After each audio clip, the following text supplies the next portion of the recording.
1951 সন থেকে 2011 পর্যন্ত প্রতিবার যতবার সেন্সাস হয়েছে তপশিলি জাতি এবং উপজাতি তথ্য হয়েছে, কিন্তু ওবিসি সেই সময় ওবিসি জাতিকে বাদ দেওয়া হয়েছিল, কিন্তু এটা নতুন করে ওবিসি সম্প্রদায়কেও সেই জনগণনার যে তথ্য সেই তথ্যের সংগ্রহ মানে তাদেরকে সংযুক্ত করা হয়েছে।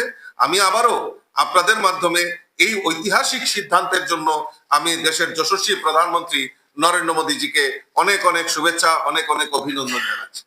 ইতিমধ্যে আপনারা জানেন যে গত 30শে এপ্রিল আমাদের দেশের যশস্বী প্রধানমন্ত্রী নরেন্দ্র মোদীজি আমার আরেকটা ক্যাবিনেটে সিদ্ধান্ত নিয়েছেন, যেটা আমাদের উত্তর পূর্বাঞ্চলের যে আমাদের যে ডেভেলপমেন্ট, উত্তর পূর্বাঞ্চলের যে উন্নয়ন, তাতে আরো একটা পালক সংযুক্ত হয়েছেন।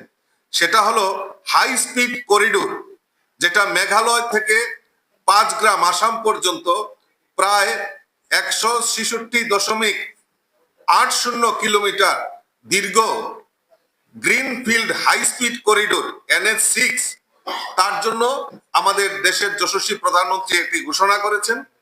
এই প্রকল্পে আমি প্রথমেই বলেছি 166.80 কিলোমিটার রাস্তা সেখানে নির্মাণ করা হবে, যেটা মেঘালয়ে 144.80 কিলোমিটার এবং আসামে প্রায় 22 কিলোমিটার সেখানে রাস্তা কভার হবে। এই প্রকল্পের মোট ব্যয় হবে 22,864 কোটি টাকা ব্যয়ে এই রাস্তা নির্মাণ করা হবে।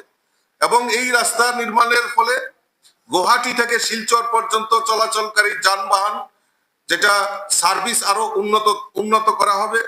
তার ফলে এই রাস্তার ফলে, এই করিডোরের ফলে ত্রিপুরা, মিজোরাম, মণিপুর ও আসাম বরাক উপত্যকার অঞ্চলের যোগাযোগ ব্যবস্থার বিশেষ উন্নতি হবে এবং লজিস্টিক, দেশের যে লজিস্টিক দক্ষতা তাতে সহায়তা হবে। এবং এই যে রাস্তা নির্মাণ হবে তার ফলে যে ট্যুরিজম, এই উত্তর পূর্বাঞ্চলের যে ট্যুরিজম, এই ট্যুরিজম ইন্ডাস্ট্রির ক্ষেত্রেও একটা লাভদায়ক হবে বলে আমি বিশ্বাস করি।